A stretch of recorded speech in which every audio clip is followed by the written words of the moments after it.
On va commencer. Donc, bonjour à tous. Je suis Arthur Lapalme, directeur général, cofondateur de Codoc. Codoc, c'est une entreprise que j'ai créée en 2017 avec l'Institut Imagine et Nicolas Garçon.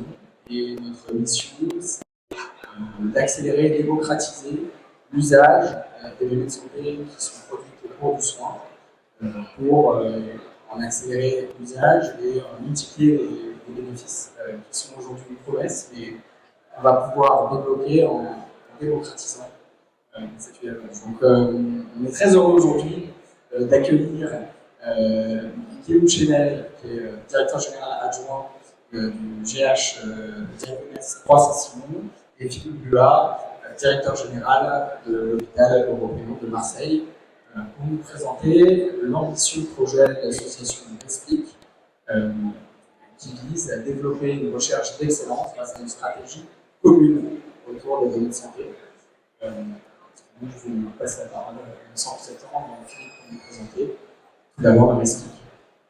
Merci. Alors, Explique, c'était une fédération de 10 établissements Explique, c'est-à-dire établissements privés à but non lucratif. Alors maintenant, ça a changé de nom, mais c'est celle qui reste dans les mémoires. C'est-à-dire, on participe au service public, mais avec un fonctionnement privé. On avait la volonté de créer cette association pour peser, puisque vous savez que dans la recherche, on a besoin de plus en plus de grosses cohortes, et le fait d'être 10 établissements ensemble, ça nous donnait un poids largement comparable à celle d'un CHU, voire d'un groupe de CHU. On a à peu près 6 000 lits, 550 000 passages par an dans les établissements, et on a un certain nombre de PUPH d'ailleurs, il y en a à peu près 70, et on a pas loin de 300 personnes qui travaillent dans la recherche, donc réparties évidemment dans ces 10 établissements. Donc ça fait quand même un ensemble très important en termes de capacité d'innovation, de capacité à monter les projets, pour participer à des projets montés par ailleurs. Alors, voilà, vous avez la liste des RHU, PHCR, etc. Mais c'est vraiment une activité importante. On voit à travers le budget d'ailleurs de poids mairie que l'on récupère, qui est à peu près de 64 millions par an. Ce qui montre une vraie activité de publication. Le problème que l'on avait, c'est que demain, si on veut continuer à faire de la recherche, il n'y a pas le choix. Elle va se faire sur les data. Donc, à partir du moment où on voulait continuer à être un acteur central français en termes de recherche, pour continuer à être un interlocuteur des laboratoires, des universités, etc., il fallait qu'on se dote dans beaucoup de données de santé. Donc, ça a été le but de la création de la coopération avec Codoc, on a déjà 6 hôpitaux dans Explique qui se sont lancés dans cette entreprise de données de santé. Il y en a 2 autres qui se préparent à rejoindre. On a lancé, on a défini une politique commune. On a lancé un appel à projet. Donc, c'est avec Codoc qu'on a décidé de travailler. Et on est en train actuellement de déployer des entrepôts de données de santé locaux et de définir la plateforme commune qui va permettre à ces entrepôts de données de santé locaux de fonctionner ensemble. Parce qu'on reste quand même un peu jaloux de nos données, de notre capacité à travailler de façon autonome, mais avec toujours l'idée qu'on va, chaque fois que nécessaire, le faire ensemble, et peut-être sans doute d'ailleurs qu'il y ait des hôpitaux un peu chefs de projet, par grande thématique, puisque chacun d'entre nous a ses thèmes d'excellence dans son établissement. Merci Philippe. Donc, plus spécifiquement au cœur de l'association Explique, naît le projet EDGAR. Donc EDGAR, comme son nom l'indique, c'est données de santé groupées de l'association Explique. Et c'est là le tour de force. C'est là le tour de force entre une volonté effectivement d'avoir mieux de données toujours et plus de données toujours, puisque plus on aura de données, plus celle-ci sera qualitative. Et c'est vraiment la punchline que je propose. Mieux de données, plus de données. Et Edgar a réussi ce tour de force avec la possibilité d'irriguer 36 spécialités, ce qui est quand même pas rien. Près de 3 millions, effectivement, en termes de données patientèles et une profondeur de champ d'une douzaine d'années. Donc clairement, en termes d'armement, d'assiette, et de profondeur de champ et de discipline, on est absolument équipé. L'autre particularité qui est extrêmement puissante, je trouve, à l'heure où on réfléchit aux enjeux One Health, on réfléchit aux enjeux épidémiaux, on réfléchit aux enjeux environnementaux, c'est une distribution parfaitement nationale du projet, avec un pôle dans le nord, effectivement sur l'île, inévitablement une présence francilienne un peu massive, mais également une résonance plus méridionale du côté de Marseille, sans préjudice d'autres options sur le territoire. Et de ce point de vue, ça promet, à mon avis, des analyses additionnelles, des régressions, des corrélations qui vont émerger sur des périmètres plus épidémiologiques encore plus puissants que ceux qu'on aurait pu observer dans une zone de chalandise davantage régionale telle que les CHU le préfigurent. Donc ainsi, 3 millions de données, 12 années de profondeur de champ, et pour tenir justement cet équilibre, un triptyque de principes qui est assez clair, que vous retrouverez en triptyque sur la gouvernance. C'est la qualité impérieuse, inévitable. Il n'y a pas de qualité de données avec l'ensemble des préceptes NIL qui soit discutable. Une éthique, et on verra combien il faut dans une gouvernance un comité gardien de cette éthique, et la force des esprits, qui nous permettrait un peu de promotion sur ce modèle, de l'agilité par rapport à ce qu'est l'esprit, et c'est clairement l'ADN d'Edgar de ce qu'on dit. Très concrètement, au-delà de ces effets d'annonce, c'est mutualiser et accélérer l'accès aux données à travers 4 items. Ces 4 items font la navigation que je viens de décrire entre une capacité à agir localement, Philippe l'a dit, on explique, on est partenaire et à tout moment un peu concurrent aussi, donc il y a une préemption des données locales pour être maître effectivement de sa capacité à faire. Localement pourquoi? Pour simplement réaliser des études de faisabilité. Il y a un coût d'entrée systématique à travailler de la donnée, et les études de faisabilité, à l'heure où les économies et les modèles économiques des établissements sont quand même souvent discutés, c'est impératif que l'établissement soit maître de ce point de vue. Plus que jamais aussi localement, c'est créer une culture d'innovation. Et une culture de l'innovation par la donnée, finalement, le coût d'entrée est peut-être plus faible ici, parce que clairement, l'établissement par construction a de la donnée. Donc localement, de stimuler cet aspect, c'est déterminant. Et contribuer au pilotage de l'établissement, d'avoir cette composante de DS locale, quand on a des successions de DPI et des cassures industrielles qui font que vous êtes plus maintenu pour tel ou tel DPI, de bénéficier avec Codoc et l'entrepôt des données de santé d'une approche complètement profonde de 12 années de DPI pour restructurer de la donnée et la travailler, clairement c'est un dérivatif utile à l'heure où se reforme globalement la stratégie des DPI au niveau national. La plateforme Edgar, c'est la création de valeur. La plateforme Edgar, clairement, ici, elle doit s'appuyer sur les EDS locaux.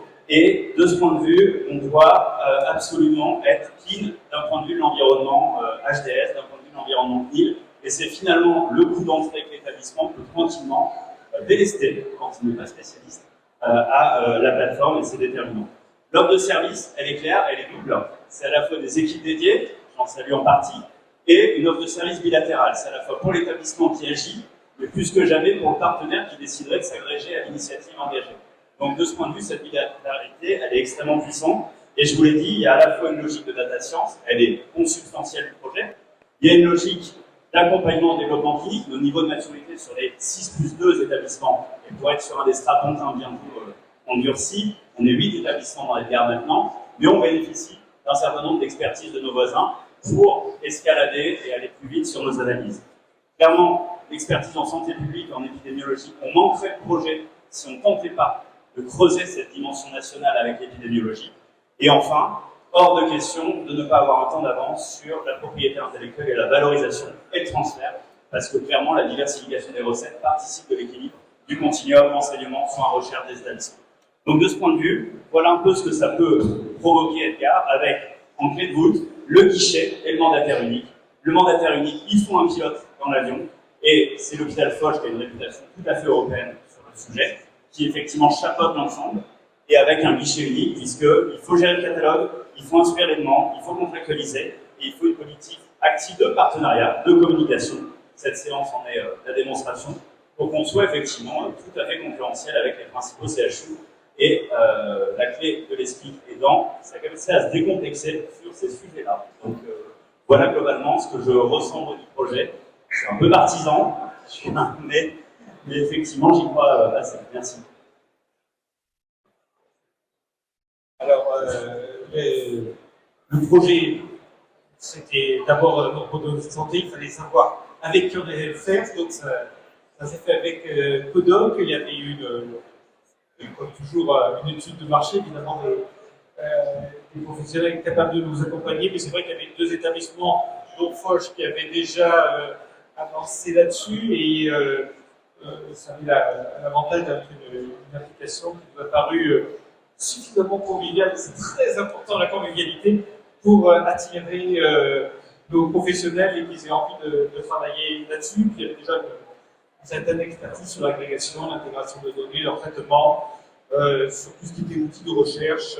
Donc voilà, pourquoi ce partenariat avec Codoc. Et donc, merci beaucoup de partager cette flamme avec nous. Je pense que vous êtes premier de cordée sur ces thématiques-là. Et donc, peut-être pour donner un regard à tous sur notre métier chez Codoc, qu'est-ce qu'on fait concrètement dans les établissements de santé, comment vont être constitués ces entrepôts de données locaux. Eh bien, notre métier, il a trois parties. La première, c'est l'intégration des données. On va rassembler toute la donnée qui est produite au cours du soin. C'est une donnée qui est multimodale. Il y a des comptes rendus, des données administratives, de la biologie, l'anatomopathologie avec des formats qui sont extrêmement divers. On va tous les recopier dans une même base qui est avec des standards d'interopérabilité qui permettent ensuite le partage entre différents établissements. Et ensuite, une fois qu'on a rassemblé cette donnée, en réalité, on n'a fait qu'une partie du travail.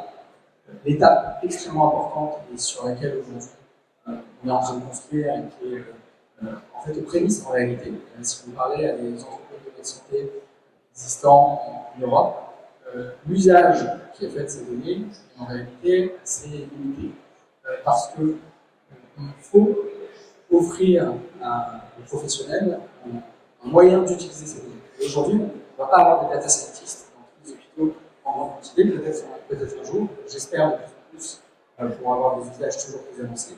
Mais la réalité, c'est que l'impact de ces données peut se faire dans le cadre du soin, dans le cadre de la recherche, à très court terme, avec des applications bien conçues. Et c'est notre vision avec Codoc depuis le départ à l'Institut de démocratiser ces usages. Et on met beaucoup d'efforts sur cette partie-là pour créer ce cercle vertueux. Non seulement les données sont rassemblées dans un entrepôt, mais elles sont ensuite utilisées. Ce qui est aussi un gage de qualité et pour nous un véritable prérequis pour imaginer ensuite un partage, une valorisation. Je fais aussi un petit focus sur un sujet qui est clé, qui est celui de la gouvernance et de la conformité. L'usage des données, les applicatifs, les moteurs de recherche, les moyens pour que les médecins puissent poser des questions en langage naturel aux données sont extrêmement importants. Avec les développements de l'IA générative, on a en plus des interfaces qui vont être de plus en plus intuitives et faciles à utiliser. Mais il faut aussi assurer, puisque les données de santé sont des données sensibles, la conformité de bout en bout de ces faits. Et donc, on a voulu, avec Codoc, au-delà de l'usage médical, de l'usage de la direction informatique, à proposer de façon intégrée des outils pour faire chaque étape du traitement des données, de l'extraction, la collecte, le fait de rassembler, la création d'espaces de travail, la gestion des oppositions, assurer le passage de chaque checkpoint réglementaire sans ralentir et complexifier la démarche d'accès aux données. Et ça, c'est important pour créer un cercle vertueux, des échanges entre les différents acteurs, et il n'y a pas de verrou, ces petits verrous organisationnels qui sont en fait la plaie, bien souvent, des projets d'exploitation des données. Donc, voilà, ça c'est un aperçu de l'interface, de la convivialité de ce qu'on propose. Les deux effets qu'on recherche avec ces outils pour les médecins, j'en ai déjà parlé, mais c'est avoir des données qui sont fraîches, c'est-à-dire qu'on veut s'assurer que quotidiennement la donnée est intégrée et qu'on a bien fait le travail d'intégration historique de la donnée, ce qui est absolument nécessaire pour que l'usage des professionnels qui vont utiliser ces données s'y retrouvent. Disons là, l'environnement, les données qu'ils produisent au quotidien, et ces données-là sont disponibles pour leur usage, ils peuvent les réutiliser, elles ne sont plus captives. Donc c'est extrêmement important de produire cet effet-là, et ça demande un vrai travail d'intégration. Et puis, le fait d'avoir des données aussi qui sont prêtes à l'usage. C'est-à-dire que quand vous avez des professionnels qui utilisent l'entrepôt quotidiennement, toutes les semaines, des attachés de recherche, des infirmiers, des chercheurs, des médecins, eh bien vous avez un contrôle qualité continu sur la donnée qui est intégrée, et donc vous savez à chaque nouveau projet de recherche que si la donnée existe, vous allez avoir une donnée qualité capable de l'exploiter avec les extractions et les traitements du langage nécessaires pour réaliser ces tâches en recherche. Et évidemment, le sujet clé, il se passe quelque chose, c'est comment on transmet cette flamme et aussi cette confiance entre les producteurs, les utilisateurs et les tiers qui ont besoin d'accéder à ces données. Et ça, c'est la gouvernance. À travers une gouvernance, donc inévitablement en lien avec le référentiel CNIL, c'est-à-dire qu'il n'y a pas de gouvernance viable si on n'est pas CNIL compatible. Et à l'image du triptyque de principes qu'on avait pu rappeler, voilà, sur la qualité, sur l'éthique, sur l'agilité, il y a une gouvernance effectivement qui a appréhendé trois composantes complètement exclusives et en même temps complémentaires. Un comité de pilotage. Philippe l'a bien dit, attention, il s'agit de données. Il s'agit de données d'établissement, il s'agit de faire danser et travailler les données entre elles. Il faut absolument qu'un comité de pilotage réunisse les DG pour que le sujet soit très clairement mis sur la table. Les DG et évidemment une médicalisation aussi du comité de pilotage à travers soit des directeurs médicaux, soit des présidents de CME. Et pas de comité de pilotage sans compétences métiers sur un sujet aussi technique. Et donc les DRCI sont inévitablement, et tant mieux, associés à ce comité de pilotage. D'autre part, et c'est absolument déterminant, le comité scientifique et éthique, consubstantiel de la matière qu'on manipule.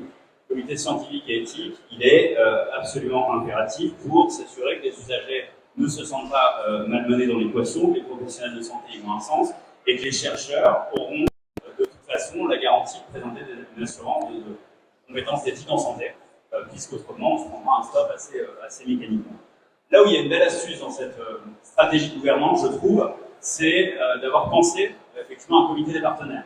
L'enjeu, alors qu'on n'est pas tous très gros, c'est d'avoir un écosystème extrêmement dynamique, entrée-sortie, académique, industriel, national, voire international, pour faire vivre ce comité des partenaires.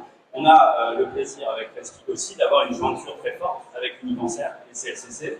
Typiquement, je le cite, mais il va de soi qu'il faut qu'on arrive à faire naviguer l'ensemble. Les industriels, ils sont absolument clés dans le dispositif. Hein, ce serait une hérésie de dire qu'on peut se contenter d'une stricte recherche académique par les temps qui courent, et donc il faut que le guichet unique, la stratégie Edgar soit effectivement avec un coût d'entrée extrêmement limité.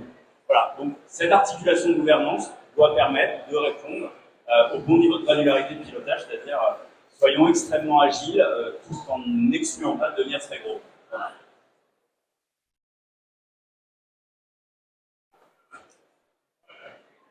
Donc cette collaboration, et c'est aussi un résumé, la vision c'est d'avoir les entrepôts de données locaux pour accélérer ensuite le partage avec l'écosystème. C'est un projet qui veut servir l'écosystème, mais qui commence par le début, l'usage local de la donnée et la mise en place de mécanismes de partage qui alignent les différentes parties prenantes de ces projets-là. On remercie aussi les 15 ans de recherche et développement et d'essais à l'Institut Imagine, à Necker, à l'hôpital Foch, qui nous ont permis aussi de trouver la voie de cet accès accéléré aux données et de cette capacité à travailler tous ensemble. Il y aura évidemment le mot interopérabilité, c'est le mot-clé de tous ces sujets-là. Pour nous, c'est un levier technique.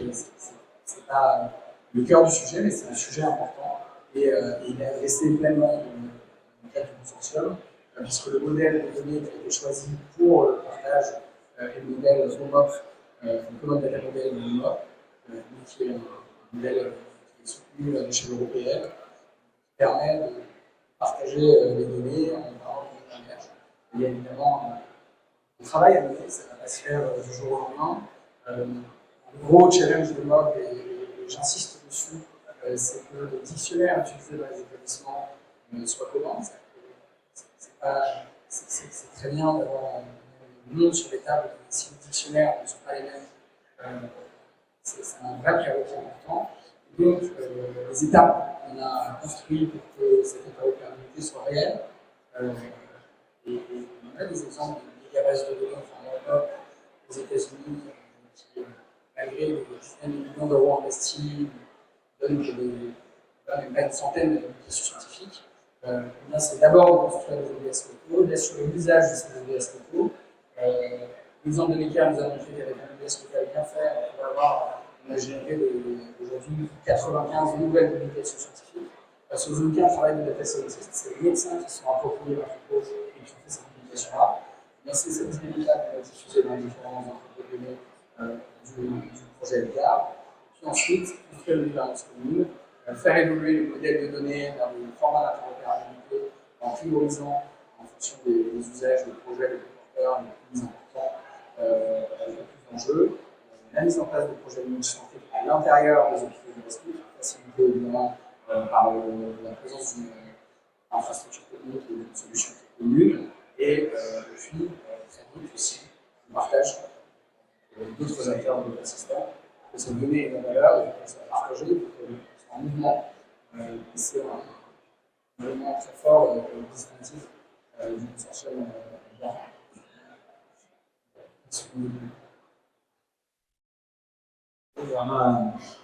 On va insister sur cet aspect-là parce que ça explique pourquoi aussi on a mis un certain nombre d'indicateurs d'activité, d'efficience, d'indicateurs économiques, parce que tout ce qu'on fait là, ça a évidemment un but de recherche, mais il faut aussi que le système en lui-même se solvabilise parce qu'on arrive, à produire, soit en termes de résultats purs, de recherche pure, de publication, soit en termes de coopération avec les laboratoires, etc.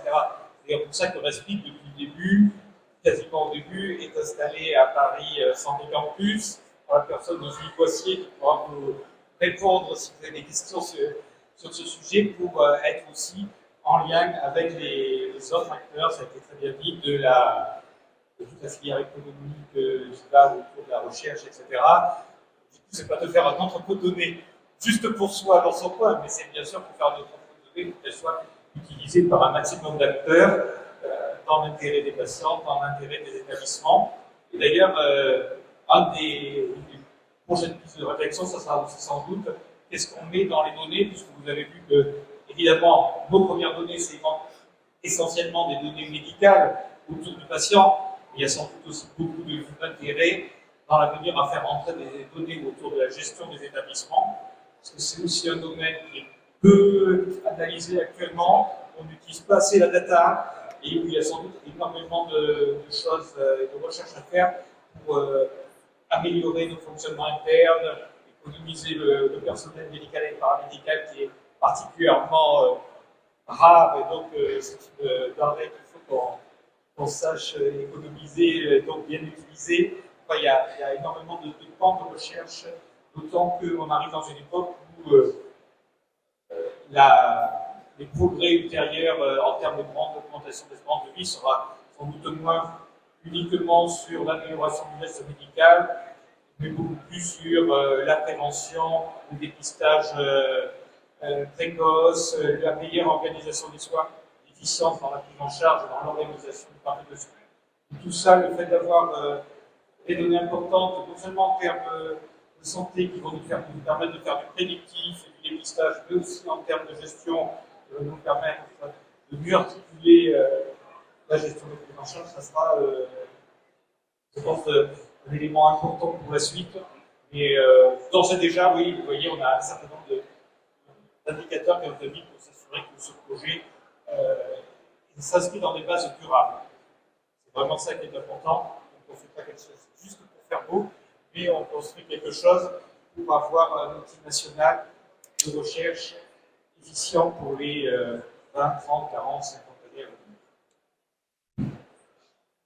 Merci Philippe pour cette conclusion. Je n'ai rien à ajouter. C'est le moment des questions.